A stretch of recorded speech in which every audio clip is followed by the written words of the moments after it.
Friends, today it is the fifth episode on this channel in the series of economic and financial concepts.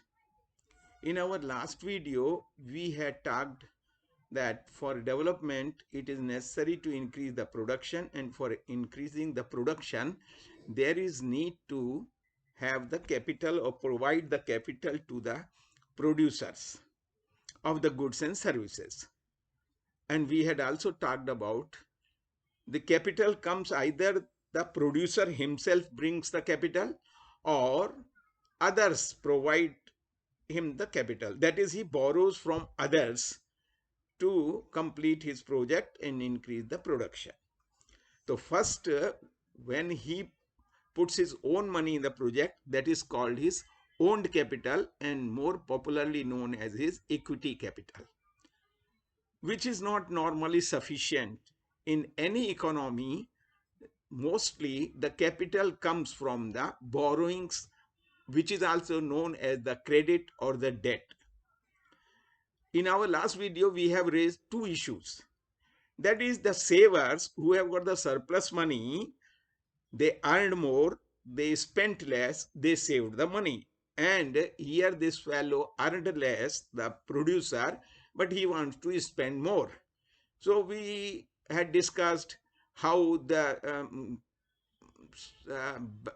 Reserve Bank or the government cannot provide him with the money because of the inflationary pressure.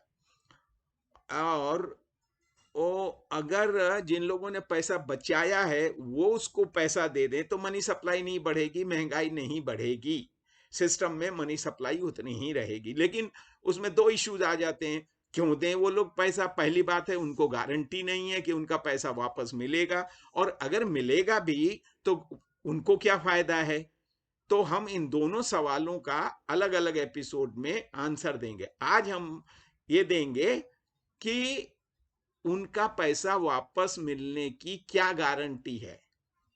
हमने last time बात किया था, अगर वह जो बोरो कर रहा है, जो सेवर से कह रहा है हमको पैसा दे दो, प्रोड्यूसर, वो तो हरिश्चंद्र नहीं है, रामचंद्र नहीं है, युधिष्ठिर नहीं है, तो पब्लिक सोच रही है अरे पैसा लेके भाग गया तो हम क्या करेंगे।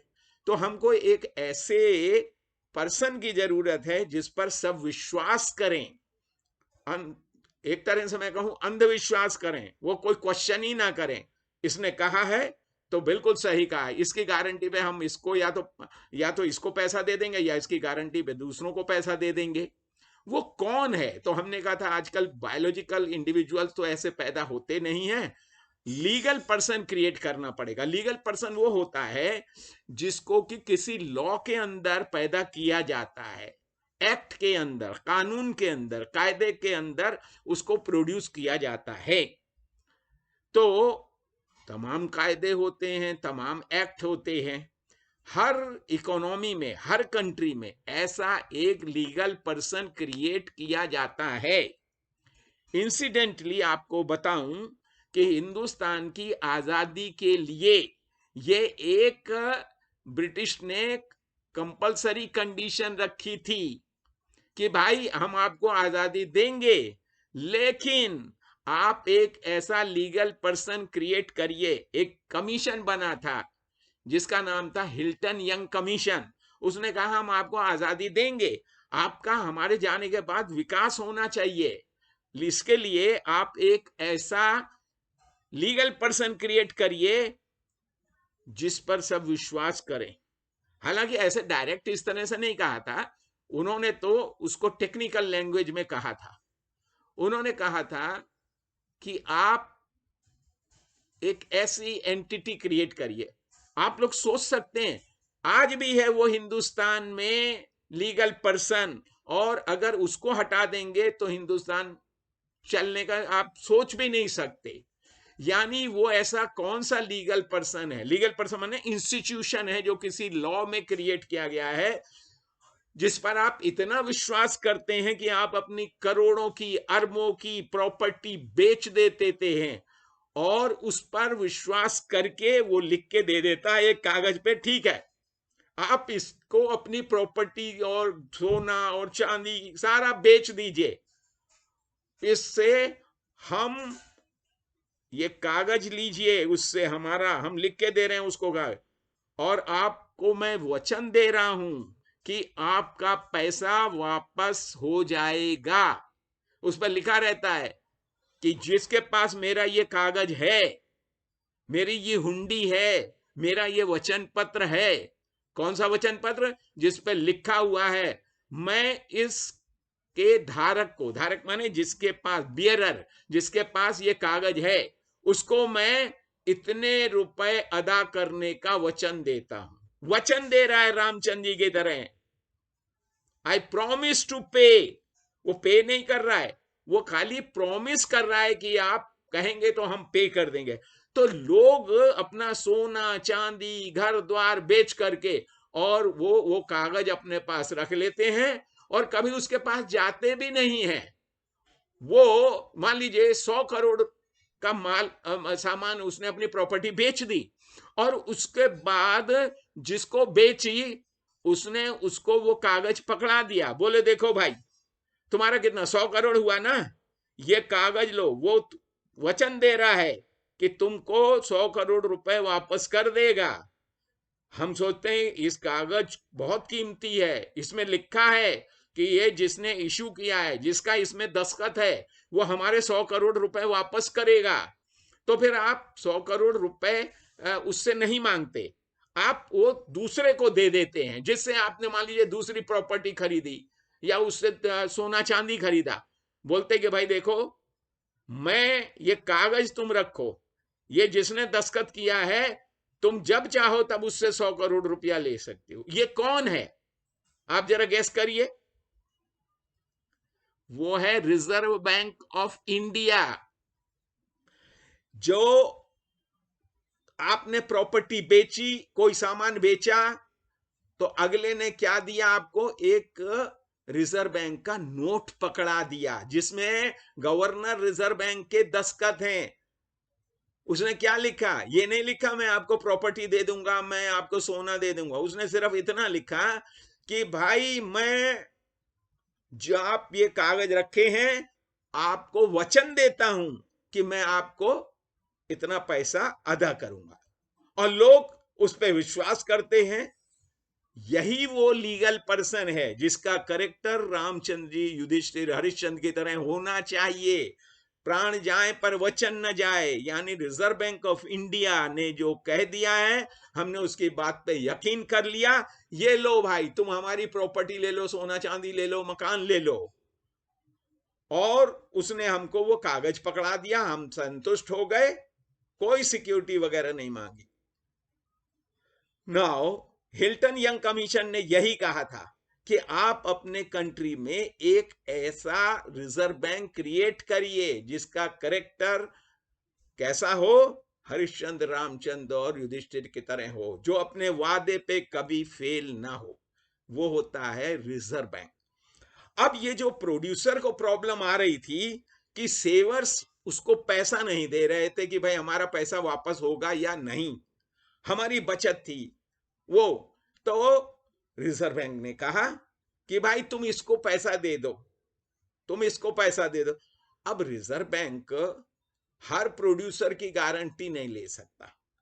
मतलब कोई किसान है, कोई कारपेंटर है, कोई टीवी बनाने वाला है, कोई साइकिल बनाने वाला है। अब भाई गारंटी तो हम उसी की लेंगे जिसके ऊपर हमारा कंट्रोल होगा, जो हमारे कंट्रोल में होगा, जो हमारी बात मानेगा, जो हमारी बात सुनेगा, हमारे हिसाब से चलेगा। आप भी किसी की गारंटी ले लेते हैं, कोई लोन लेने जाता है या कुछ भी कहता है, तो आप सबकी गारंटी सड़क चलते ले लेंगे? नहीं ले लेंगे। आप उसी की लेंगे जो आपकी बात मानता होगा, आपके हिसाब से चलता होगा।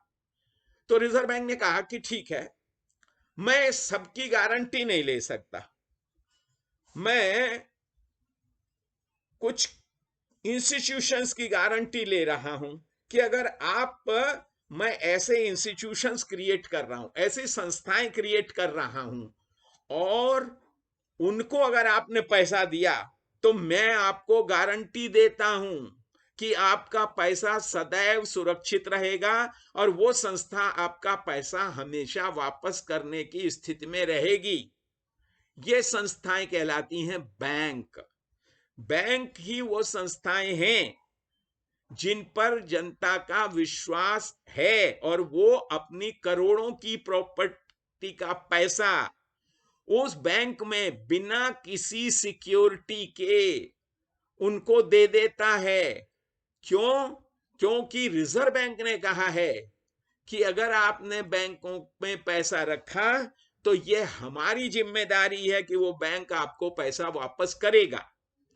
तो ये जो बैंक है ये कोई भी नहीं खोल सकता है। हमने जैसे कहा रिजर्व बैंक उसी की गारंटी लेगा जो रिजर्व बैंक के हिसाब से चलेगा, जो रिजर्व बैंक की बात मानेगा। तो उसके लिए रिजर्व बैंक ने कहा कि ऐसी संस्थाओं का नाम होगा बैंक, और एक कायदा बनाया गया जिसको कहते हैं बैंकिंग रेगुलेशन एक्ट। उसमें एक धारा रखी गई, एक कलम रखी गई कि कोई भी व्यक्ति बैंक, बैंकर और बैंकिंग शब्द को नहीं इस्तेमाल करेगा, वापर नहीं करेगा, जब तक कि वो रिजर्व बैंक से उस चीज की उसको परमिशन या लाइसेंस नहीं मिला होगा। इसलिए आप देखिए, किसी भी अगर किसी भी आदमी ने अपनी दुकान का नाम बैंक रख लिया तो वो एक अपराध है, कानूनन अपराध है। क्योंकि बैंकिंग रेगुलेशन एक्ट जो है उसमें लिखा हुआ है, बैंकारी विनिमयम अधिनियम में लिखा हुआ है, बिना रिजर्व बैंक से लाइसेंस लिए या उसकी अनुमति के कोई भी व्यक्ति, तीन शब्द ये है, बैंक, बैंकर और बैंकिंग का व्यवहार नहीं करेगा, अपने नाम दुकान में नहीं रख सकता। इससे क्या हो गया, जनता को यह भरोसा हो गया कि यहां पर बैंक लिखा है, इसका मतलब यह है कि वो रिजर्व बैंक ने उसकी गारंटी ली है और उसमें हम पैसा रखें तो रिजर्व बैंक की जिम्मेदारी है।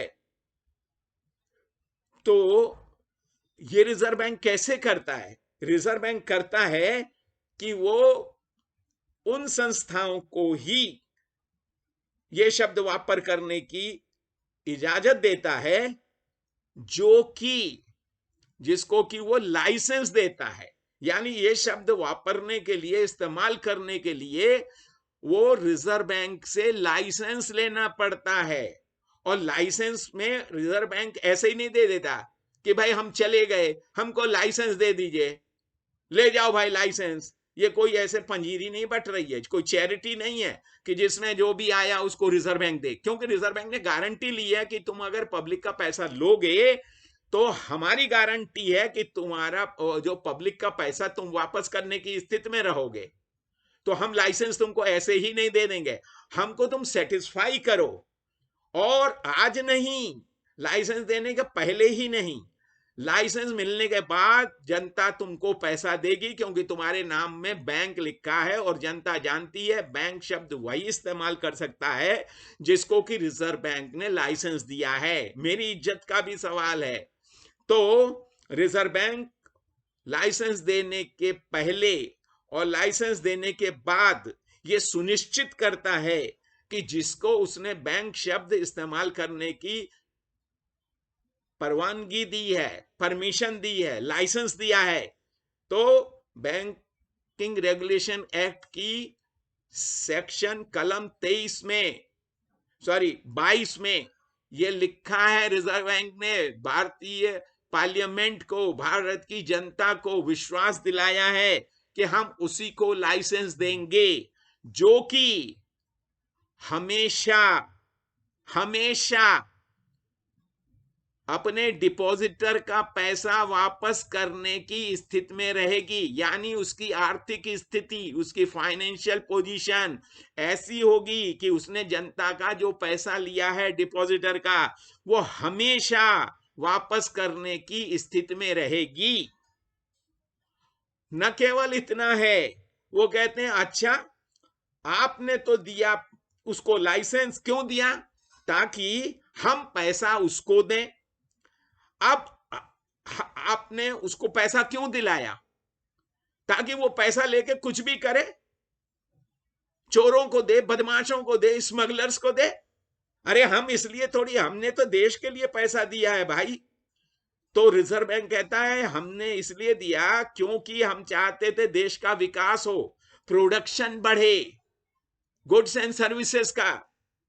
तो ये जो इन्होंने आपका पैसा लिया है, ये मैंने इसलिए इनको लेने की परवानगी दी कि ये पैसा प्रोड्यूसर्स को देंगे, और प्रोड्यूसर्स क्या करेंगे, उसका इस्तेमाल करके प्रोडक्शन बढ़ाएंगे ताकि विकास हो। ये गलत सलत कामों के लिए पैसा नहीं देंगे। मतलब वो जुआ खेलने के लिए दे रहे हैं, स्पेकुलेशन के लिए पैसा दे रहे हैं, शेयर मार्केट में स्पेकुलेट कर रहे हैं, जुआ खेल रहे हैं, अपराध के लिए पैसा दे रहे हैं। वह जनता का पैसा जनता के ही अहित के लिए दे देंगे। हथियार खरीदने के लिए पैसा दे रहे हैं, तमंचा खरीदने के लिए दे रहे हैं, किडनैपिंग के लिए ना। तो बैंकिंग रेगुलेशन एक्ट के सेक्शन 22 में ही लिखा हुआ है। हम न केवल ये देखेंगे कि ये बैंक शब्द जो लोग इस्तेमाल कर रहे हैं वो हमेशा उनकी आर्थिक स्थिति या फाइनेंशियल पोजीशन ऐसी होनी चाहिए कि आपका पैसा सुरक्षित रहे और अब जब चाहें तब आपका पैसा वापस मिले। न केवल इतना, हम ये भी देखेंगे कि वो इस पैसे को जनता के, देश के, समाज के हित में इस्तेमाल करें, उन कामों के लिए ना करें जिससे देश का, समाज का या डिपॉजिटर का अहित होता हो। तो रिजर्व बैंक जो क्रिएट हुआ, तो पहली प्रॉब्लम तो सॉल्व हो गई कि भाई विकास के लिए प्रोड्यूसर को पैसा चाहिए और जनता उसको डायरेक्ट पैसा देना नहीं चाहती थी। तो एक इंस्टीट्यूशन क्रिएट किया गया रिजर्व बैंक का, और रिजर्व बैंक का करेक्टर ऐसा रखा गया है। वो कैसे रखा गया है, वो एक जो reserve bank of India act है उसमें उसको ऐसी ताकतें दी गई हैं, ऐसी पावर्स दी गई हैं ताकि वो ये कर सके सुनिश्चित कि उसकी बात पर लोग भरोसा करें और वो अपने वादे को हमेशा पूरा कर सके। ये कायदे में है।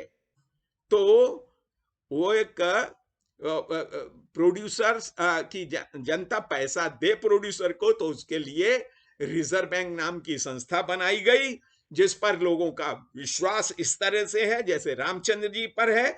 और उसको तो डायरेक्ट पैसा नहीं देते हैं लोग, वो उसकी गारंटी पर, यानी उसके लाइसेंस दिए हुए बैंकों को पैसा देते हैं। अब बैंक क्या करता है, आपका पैसा लिया और उनको देना चाहिए किनको, प्रोड्यूसर्स को, जो गुड्स एंड सर्विसेज को प्रोड्यूस करते हैं। प्रोडक्शन बढ़ेगा, जनता का विकास होगा। अगर बैंक, अभी मैंने वो क्लासिफिकेशन नहीं बताया, चाहे वो पब्लिक सेक्टर बैंक हो, प्राइवेट सेक्टर बैंक हो, लोकल एरिया बैंक हो, रीजनल रूरल बैंक हो, कोऑपरेटिव बैंक हो, ये रिजर्व बैंक की लाइसेंस पर ही आपका पैसा ले रहे हैं। और अगर ये लोग उस पैसे को गलत तरीके से इस्तेमाल करते हैं, आपस में बांट लेते हैं, अपने यार दोस्तों को पैसा देते हैं जो कि जुआ खेलते हैं, दारू पी लेते हैं, स्मगलर्स को दे देते हैं, विकास के लिए नहीं देते, तो ये अपराध है। और ऐसों का फिर रिजर्व बैंक क्या करता है, लाइसेंस कैंसिल कर देता है। तो ये जो रिजर्व बैंक बनाया गया, हर कंट्री का एक रिजर्व बैंक होता है और इसका जो जनरली इसको कहते हैं central bank of the country, किसी भी देश का वो केंद्रीय बैंक होता है। और आप देखेंगे दुनिया का कोई भी ऐसा देश नहीं है जिसमें कि केंद्रीय बैंक ना हो, हर एक में केंद्रीय बैंक होता है। और केंद्रीय बैंक को कभी कभी रिजर्व बैंक के नाम से जाना जाता है, जैसे reserve bank of India, reserve bank of Australia, America में उसको कहते हैं फेडरल रिजर्व बैंक, या कहीं कहीं उसको कहते हैं मॉनिटरी अथॉरिटी, कहीं कहीं उसको कहते हैं जैसे बांग्लादेश है, वहां पर रिजर्व बैंक नाम से नहीं होता है ऐसा, वहां पर है बांग्लादेश बैंक। इसी तरह से पाकिस्तान में उसका नाम है state bank of Pakistan, Japan में उसका नाम है बैंक ऑफ जापान, अमेरिका में उसका नाम है federal reserve bank. South Africa में है reserve bank of south Africa. तो हर कंट्री में एक, क्योंकि हर कंट्री को विकास करना है, तो एक ऐसे की जरूरत है इंस्टीट्यूशन की, लीगल पर्सन की, जिसका करेक्टर डिफॉल्ट फ्री हो, वो अपने वचन को पूरा करे, और उसके लिए उसको कायदे में ताकत दी जाती है, और वो फिर क्या करता है, जिनको अपने कंट्रोल में रखता है उनको लाइसेंस देता है, और वो फिर पैसा लेके पब्लिक से बोरोवर को या प्रोड्यूसर को दे देते हैं। तो रिजर्व बैंक का बैंकों को सिर्फ लाइसेंस ही नहीं देता, उनके ऊपर कंट्रोल करता है, उनके लिए नियम बनाता है, कायदे बनाता है, और न केवल कायदे बना के रुक जाता है, वो देखता है टाइम टू टाइम जा करके कि भाई ये हमारे हिसाब से चल रहे हैं कि नहीं, जनता का पैसा सुरक्षित है कि नहीं, जनता के हित के लिए दे रहे हैं, कहीं टेररिस्ट को तो पैसा नहीं दे दिया कि भाई टेररिस्ट को पैसा दे दिया, बोले अब तो रिजर्व बैंक से लाइसेंस मिल गया, पब्लिक का पैसा ले लिया, पब्लिक का पैसा लेकर के बोले अब तो क्या है जिसको चाहे दें, टेररिस्ट को पैसा दे दिया, उसने उससे आरडीएक्स खरीदा और बम ब्लास्ट कर दिया। तो रिजर्व बैंक ये इंश्योर करता है कि भाई ये गलत तरीके से पैसा ना हो। अभी मैंने एक इंस्टेंस दी कि वो स्मगलर को पैसा देने लगे, वो क्या करने लगे, टेररिस्ट को पैसा देने लगे, टैक्स चोरों को पैसा देने लगे, या ब्लैक मनी वालों को पैसा देने लगे। तो रिजर्व बैंक ने इसके लिए एक बहुत जबरदस्त एक तरीका निकाला है, और भारत सरकार ने भी ये इस पर एक काम किया कि ये बैंक अगर ऐसा करने लगेंगे तो जनता का पैसा तो जनता के ही अगेंस्ट जाएगा। तो उन्होंने भी एक कानून पास कर दिया 2002 में, जिसको कहते हैं prevention of money laundering act 2002, वो एक का है। एक रिजर्व बैंक ने क्या किया वो आपको इसलिए बता रहा हूं क्योंकि आपके पास कई दफा बैंकों से मैसेज आता होगा जहां आपने पैसा रखा है कि भाई आपके खाते में हम पैसा निकालने नहीं देंगे क्योंकि आपने हमारा KYC know your customer norm पूरा नहीं किया है। वो क्या होता है KYC, वो तो डिटेल में बाद में जब हम डिटेल्ड टेक्निकल बातें करेंगे तब करेंगे, लेकिन आपको जानना चाहिए जब ऐसा मैसेज आए कि आपका KYC का डॉक्यूमेंट पूरा नहीं है तो आपके खाते में पैसा होने के बावजूद आप नहीं निकाल पाएंगे। क्यों? हमने जैसे अभी कहा कि रिजर्व बैंक ने क्या कहा है कि भाई जो पब्लिक का पैसा लिया है वो पब्लिक के हित के लिए हो, देश के विकास के लिए हो, और तुमने जिसको पैसा दिया अपने कस्टमर को, उसने क्या किया, उससे हथियार खरीद के लोगों का मर्डर करना शुरू कर दिया, हफ्ता वसूली शुरू कर दी, ब्लैक का व्हाइट करना शुरू कर दिया, टेररिस्टों को पैसा देना शुरू कर दिया। ये नहीं चलेगा। तो रिजर्व बैंक ने हर बैंक के ऊपर एक नियम लगाया है कि जो भी आपका कस्टमर है, कस्टमर का मतलब खाली जिसने पैसा लिया वही नहीं, नो योर कस्टमर, इसका मतलब है कि तुम्हारा कस्टमर क्या कर रहा है, क्या कर रहा है माने तुमसे जो पैसा लेके गया है, तुमने उसको लोन दिया है, उधार दिया है, उसने उस पैसे को क्या किया, क्या उससे हथियार खरीद लिए और लोगों का मर्डर कराने लगे, वो स्मगलर को दे दिया ताकि वो स्मगलिंग करने लगे? नहीं, ये तुम्हारी ड्यूटी है कि तुम जानो कि तुम्हारा कस्टमर क्या कर रहा है। तो अगर के इसी तरह से डिपॉजिटर है, डिपॉजिटर भी बैंक का कस्टमर होता है, तो उन्होंने कहा इसको भी देखो, कस्टमर तुम्हारे बैंक का कहीं गलत इस्तेमाल तो नहीं कर रहा है, आपके बैंक से ब्लैक का व्हाइट तो नहीं कर रहा है डिपॉजिटर। मान लीजिए मैंने किसी को रात में लूटा, या मैंने करप्शन का पैसा लिया, करप्शन माने घूस ली, और घूस मेरे घर में इकट्ठी हो गई, और अब मैंने कहा कि कहीं मेरे यहां छापा ना पड़ जाए, तो मैंने एक बैंक का इस्तेमाल किया और उसमें अपना पैसा डाल दिया, मेरे घर पे रेड पड़ेगी तो पैसा मिलेगा नहीं वगैरह। वो एक जरा डिटेल विषय है, वो कैसे होता है वो बाद में बात करेंगे। तो आप बैंक को यह भी देखना है कि उसका इस्तेमाल, रिजर्व बैंक ने लाइसेंस दिया है उसको देश के विकास के लिए, और वो कहीं इस्तेमाल होने लगा ब्लैक का व्हाइट करने के लिए, घूस लेने वालों के लिए, तो वो नहीं चलेगा। इसलिए केवाईसी बहुत जरूरी है। अगर आपके पास ऐसा मैसेज आता है कि आपको अपना केवाईसी अपडेट करना है, यानी वो डॉक्यूमेंट मांगते हैं, पैन कार्ड मांगते हैं, आधार कार्ड मांगते हैं, आपकी फोटो मांगते हैं, तो आप जरूर दीजिए उनको। नहीं तो वो कोई आपके साथ गलत नहीं कर रहे, वो आपको हैरेस नहीं कर रहे हैं, वो चाह रहे हैं कि बैंकों का कोई दुरुपयोग ना हो। आज इतना ही कहेंगे, और इसके बाद जो अगला वीडियो आपको बताऊंगा वो रियली मुझे क्या फायदा, तो वो इंटरेस्ट के बारे में होगा और बहुत ही इंटरेस्टिंग होगा। तो आप अगला वीडियो जरूर देखिएगा कि इंटरेस्ट क्या होता है। ठीक है? अगर आपने मेरा चैनल अच्छा लगे, मेरी बात आपको समझ में आए, तो प्लीज मेरे चैनल को सब्सक्राइब करिए और लाइक करिए और बेल आइकन को जरूर दबाइए। Thank you so much for listening to my channel.